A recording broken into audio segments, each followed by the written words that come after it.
Okay, I have some beautiful Torah to share with you for a few moments this morning. It is absolutely delicious Torah. One story I just heard, I was driving in, and one of the rabbanim I listened to told the following story, and it made me emotional. So I'm going to share the story with you, and maybe it will have the same effect. We know that Yaakov Avinu had to leave Eretz Yisrael in order to escape from his brother who was bringing him. Oh, God bless you, my brother. Thank you so much. Thank you. Baruch atah Adonai Eloheinu melech haolam she'akol niyeh bevero. Oh, that's good. I mean, it's Lipton, but it's good enough. We need to get Twinings in this Bet Knesset. This is not acceptable. It's not acceptable. They do. Stash is not. Twinings, my friend. Think Yiddish, drink British. That's all I'm going to say, my friend. Okay, so we have.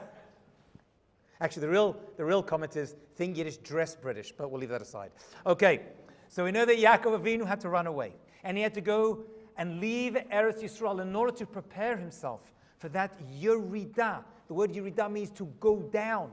To leave Eretz Yisrael is going to be an inevitable downward spiral for most people. In order to prepare for that, he had to learn in a yeshiva, which yeshiva existed in the days of Yaakov Avinu. Well, there was one yeshiva that we know about, and this was the yeshiva of Shem and Ever. Shem was the son of Noach. He had passed away, but the yeshiva still had his name. You know, you name a yeshiva after someone who passes away, it keeps the name. But who was there? Shem's son, Ever, was still the Rosh Yeshiva who took over from his father's yeshiva. So Yaakov lives in that yeshiva for 14 years. The Rabbanim say he did not sleep. Very famous Rashi. He didn't sleep for 14 years. What does that mean, he didn't sleep? You got to sleep or you die. It means he didn't lie down and get a good night's sleep. Right? He fell asleep on the bench. He fell asleep on the Sefer, whatever they were studying over there. By the way, what were they studying in yeshiva in those days? There's no Torah yet. What were they studying? There's no Shulchan Aruch. There's no Rev Yosef Karo.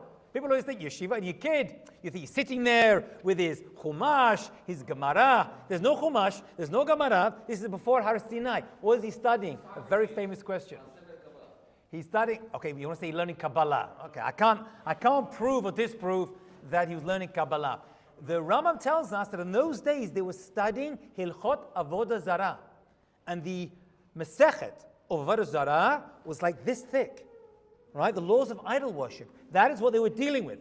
They had to learn how to stay away from Avodah Zarah and how to come close to it. Also, I'm going to assume, and this is my take, they were also studying the halachot of Ben Adam Lechavero. Remember that Avram Avinu wrote many, many books. And in those, we know that for sure. We've lost those books through time. I mean, those books eventually, I guess, were incorporated into the Gemara and various Jewish teachings. However, they had to learn how to treat other people. Laws of Ben Adam Lechavero. So that is what he was studying. And he didn't get a full night's sleep, 14 years, because he was so ready to prepare himself from his exit from Eretz Yisrael that he did not want to do, but he had to do. That was his mazal. His mazal was to leave Israel, and we know that because he was successful in Chutz La'aretz. He gets married, he has kids, he becomes financially successful, and he returns to Eretz Yisrael.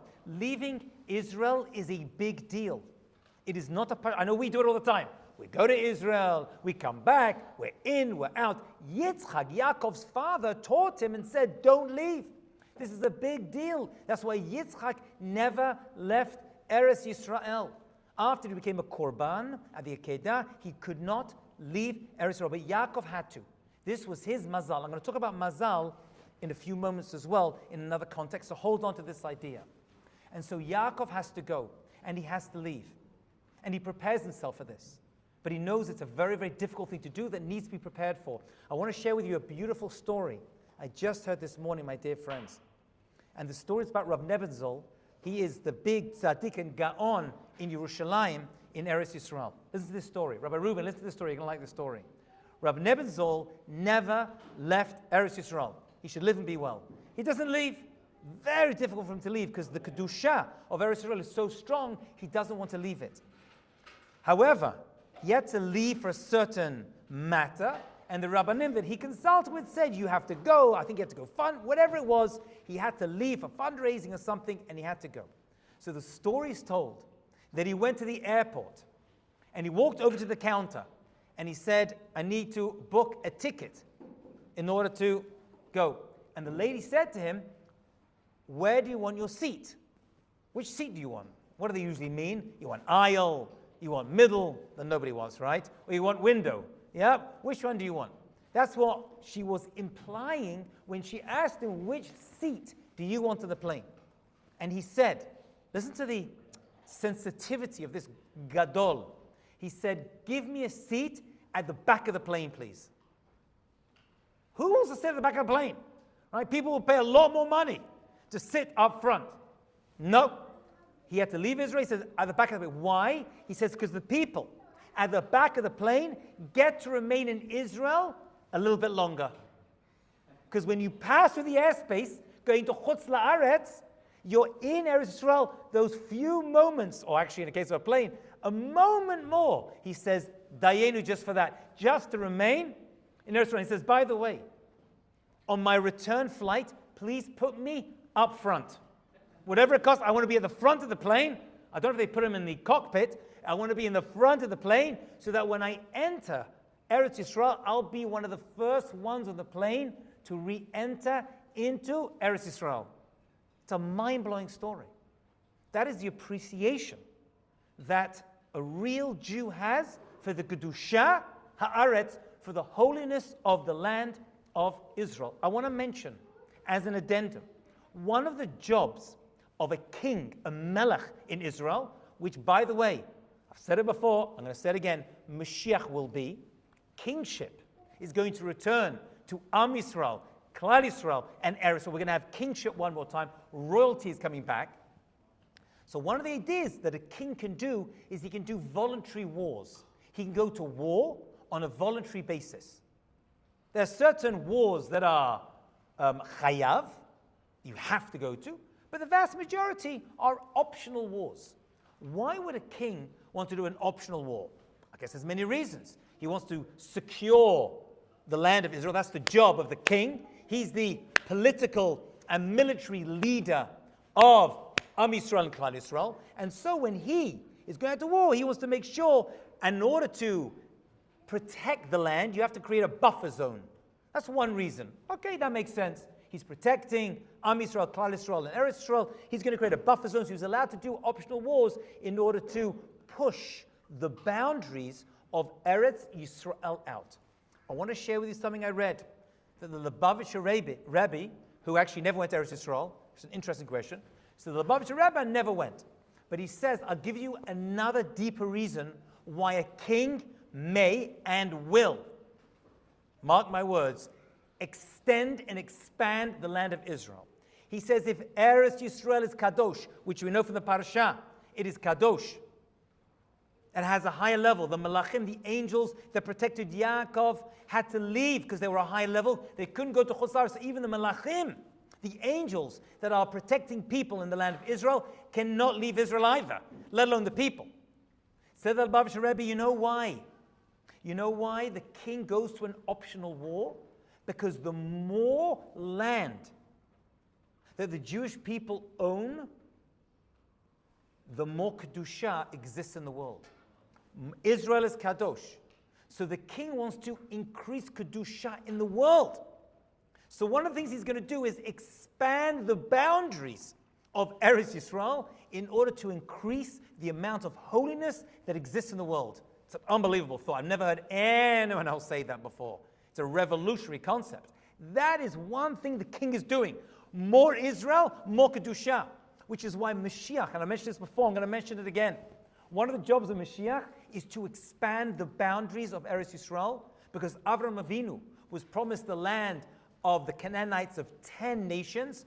Yoshua only took 7. So the Kenizi, Kadmon, if I'm not mistaken, those lands are going to be taken very soon by Mashiach to increase the land. And when you do that, the Kedusha of Eretz Yisrael is going to be more and more spread out. Some say the entire world is going to feel the Kedusha because we're going to have kingship over the land of Israel. Also, one last thing I want to mention in terms of this little travel outside. And it's something which we need to keep in mind. It's a very famous question of Rashi from the Midrash.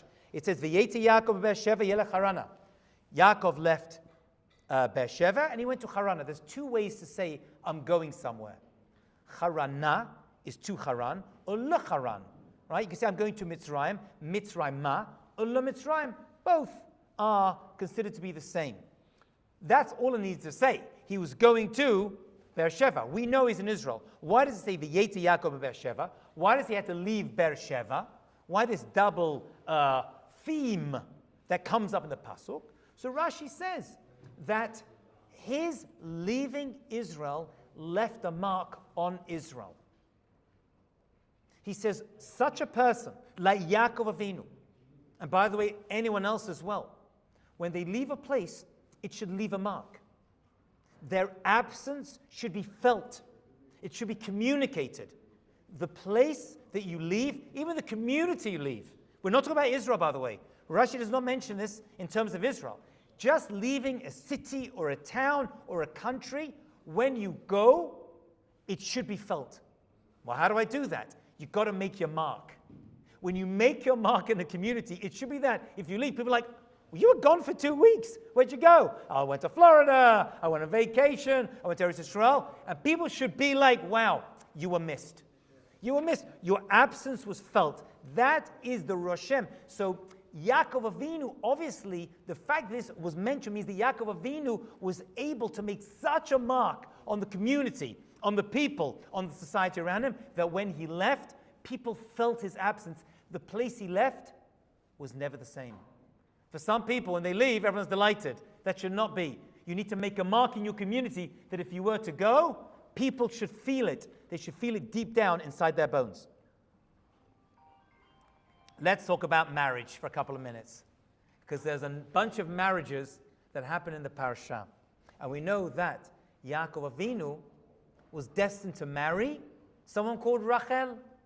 Rachel was the one he was meant to marry. It was one brother, Yaakov, for Rachel, and his other brother, Esav, was meant to marry Leah. Esav removed himself from the equation. He married out, and now we have 2 single girls. So it was destined from Shemayim that Yaakov would marry 2 sisters. This, of course, is Asur. You're not allowed to marry 2 sisters unless, chas v'chalila, one sister dies. Then you can marry the other sister. However, this is before Matan Torah. The laws of the Torah did not apply yet. He was allowed to do it. But that's why, by the way, one of the reasons that Yaakov was buried separately from Rachel and Leah, it's Yaakov and Leah in Marat HaMachpelah, which I just was a few weeks ago, and Rachel was in Bethlehem, in Kever Rachel. One of the reasons is that it would be embarrassing after the Torah to see Yaakov with 2 sisters. People would be like, oh my goodness, this is against Torah. So deliberately Hashem organized it that Yaakov would marry 2 sisters but be buried separately. Let's talk about this a little bit. What happens to a person, which happens, lo aleinu, but it happens, that a person maybe loses a wife or gets divorced and has to marry again, or a husband? How do we view this? What is the, I don't mean it in terms of the, familial challenges, but what exactly is going on a spiritual level that a person gets married to one person, has kids, and gets married to someone else? I guess ask this question a lot. The Gemara gives a beautiful, unbelievable answer, and in it come many applications. It could be that a person actually has 2 zivugim. I know that people say they may have 7 or more, but the Gemara only talks about zivug rishon and zivug sheni, soulmate number 1 and soulmate number 2. I mean, nowadays we get to the point of soulmate number 3, 4, and 5. But that's too much for my brain to handle, right? Let's just talk about 1 and 2. How does this exactly work? So the Gemara says that actually your zivug rishon, your first soulmate, is your soulmate. That person you marry, even if that marriage is difficult and challenging and maybe very, very short. So what about the second one? Was the second one not meant to be? Yaakov marries 2 people. But we know he was destined to marry Rachel, and yet he married Leah. So how does she fit into the equation? And this applies to anyone else who goes through a first marriage and a second one. So the Gemara says fascinatingly the following, that your first zivug, your zivug rishon, is your mazal. Now, I don't want to use the word mazal as luck. Right? That's your luck. Or in many cases, your bad luck. That's not what it means. Mazal comes from the lashon of nizul. Nizul means to flow. That's why when you get a cold and your nose is running, it's the nizila. Right? Things are flowing.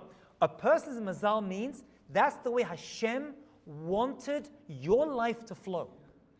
I had a conversation with someone recently who's about to get married for a second time. His first marriage ended in divorce. And he had kids from the first marriage. And he said, why did Hashem put me through this whole thing? I found this second girl who is the most amazing person. She's so wonderful. Why couldn't I have married her the first time and not to deal with the challenge, the difficulties of divorce?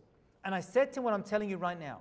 The first marriage and the children that come from that first marriage are your mazal.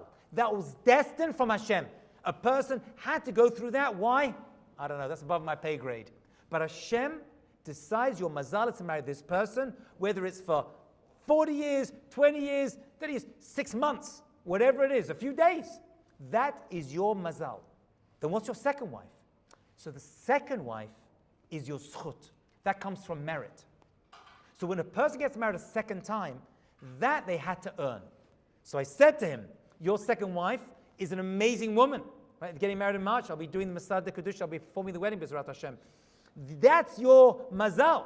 No, that's your zchut. Your zchut is to have this woman. It must be you're an amazing guy, and he is, by the way. And it must be that this person is the one you need to marry now. You had to go through that first experience. And even the people who go through very challenges first marriages, even they will say to you, it was difficult and horrible. I would never want to do it again.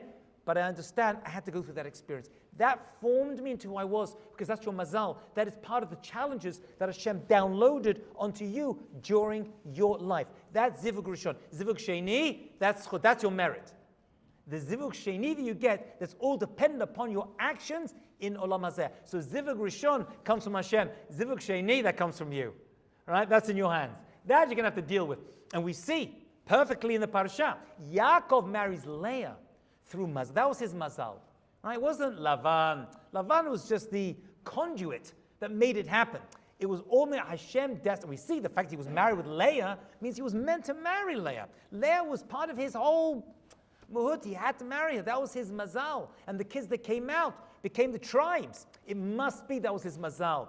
But Rachel he earned through tremendous zchut that he accrued during his many, many years in Olam Hazeh. Last thing, I want to just put out a very interesting wording that appears in the parasha, in Parasha Vayetze, chapter 29, verse 20.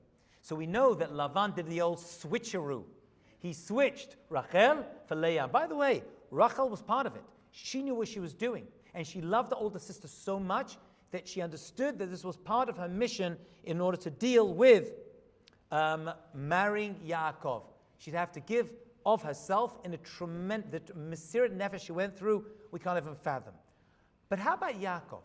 How did Yaakov deal with this switcheroo? Because he's thinking he's marrying Rachel.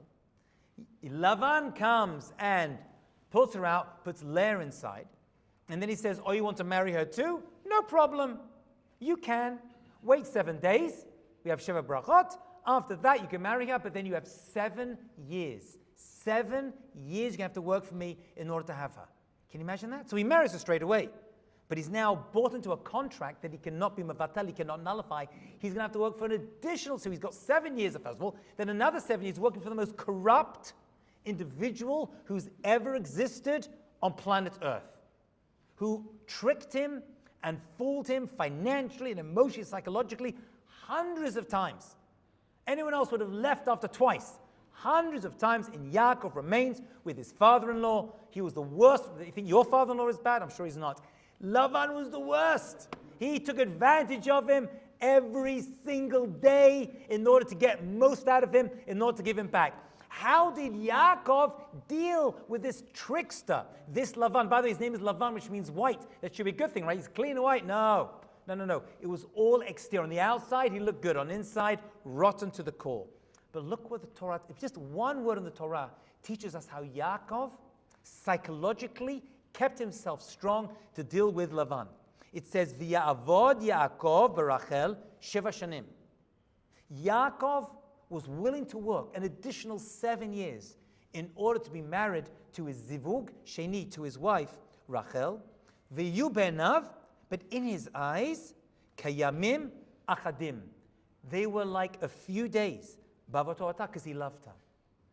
So every yeshiva boy, and especially girl, like, he loved her so much, he was willing to work an extra 7 years with the worst trickster, the worst criminal in world history, in order to marry because he loves her. But that doesn't tell us how he does it. But actually the answer is in the pasuk. It says, Kayamim achadim. It seemed like the 7 years seemed like a few days. How do you say a few days in Hebrew? What word would you use to say that the 7 years feel like a very short amount of time? I don't know. Kayamim muatim, right? Ma'at, I guess that would be a better expression. What is achadim? From Lashon echad. He took every day on its own. He lived it 7 years, 1 day at a time. He didn't think, oh no, I got 7 years of this. How am I going to survive? He couldn't handle that. The idea of working for this criminal, and Yaakov is Ish Emet. You have two complete opposites, Ish Emet, Yaakov, and Ish Shakran, right? Shakran, Lavan. So how's he going to survive those 7 years of this terrible, forget the fact he's being stolen from, but how's he going to survive? He had a technique that he used that we can use as well. He said, I'm going to take these 7 years 1 day at a time. I can't think about the next 7 years. I can't think about the next year or next month or next week, but I can think about today. And that is how we beat a Yetzer Hara. We are all challenged with Yetzer Hara. And if you think to yourself, I can't be this well behaved for 7 years or for a month or for a week, but I can for today. I can for today. And one last piece, which is a technique that I'm going to start, and I've tried to start incorporating into my life. We say at nighttime, Rigzu v'al techta'u. Rigzu, a person should be fearful and not sin. What does Rigzu actually mean? If I'm not mistaken, it means get angry, right? Get angry. Who should you get angry with? Angry with your Yetzer Hara. Get angry with it. Shout at it. Don't take it lying down. Literally. Don't take it lying down. If you feel your Yetzer Hara is coming at you, right? Don't come along and be like, oh, I know. But that's what we do. Many people do that. I do that as well. Okay, maybe next time. Get angry with it. Don't take it lying down. Fight back. Push yourself. If a person pushes himself and fights back, there is a slight more chance they'll be able to fight back over their Yetzer Hara. When you fight, my friends, and you fight for truth, it is a battle. But that battle needs to come 1 day at a time. And that's actually how the addicts get through their recovery, right? It's actually one of the slogans they use in addictive therapy. What do they say? I take it 1 day at a time. Why take it 1 day? Just say, I'm never going to drink alcohol again, right? I'm never going to overeat again. Your brain can't handle that. Your psyche can't handle it. What you can handle is, you know what? Today, I'm going to fight back, and I'm not going to do it. Tomorrow, ich weiß nicht. I got no idea. But I'm going to work on today. Because today, that's why the word hayom appears more than any other past, present, or future in the Torah. Right? You don't see lamachar, right? You don't see avar. It's always about hoveh. How am I going to deal with my life today? 1 day at a time is the technique that Yaakov Avinu used to beat his Yetzer Hara. In this case, to beat Lavan, who epitomized the Yetzer Hara, right? Of a sheker, of a shakran in his life. Bezrat Hashem will be successful in all our endeavors, and we'll take it 1 day at a time. Have a great, successful day.